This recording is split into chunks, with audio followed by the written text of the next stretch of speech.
নতুন আইন পাশ করিয়ে ট্রান্সজেন্ডার সমকামিতার প্রোটেকশনের প্রচেষ্টা চলছে।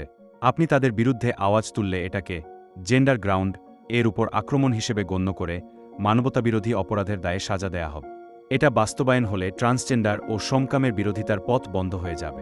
এছাড়াও এই আইনে গর্ভপাতের বৈধতাসহ পরিবার ব্যবস্থা ধ্বংসের পরিকল্পনা হতে নেওয়া হয়েছে। এনজিওদের শয়তানি থেকেই পরিবার ভাঙা আর সমকাম প্রতিষ্ঠার চক্রান্ত। বিকৃতির বিরুদ্ধে আপনার কথা বলার অধিকার তারা কেড়ে নিচ্ছে। এখনই প্রতিবাদ না করলে রক্ত ঝরাতে হবে সামনের দিনগুলো। যারা এখানে ষড়যন্ত্র চোখে দেখছেন না, তারা হয়তো বিষয়টা বুঝতে পারছেন না।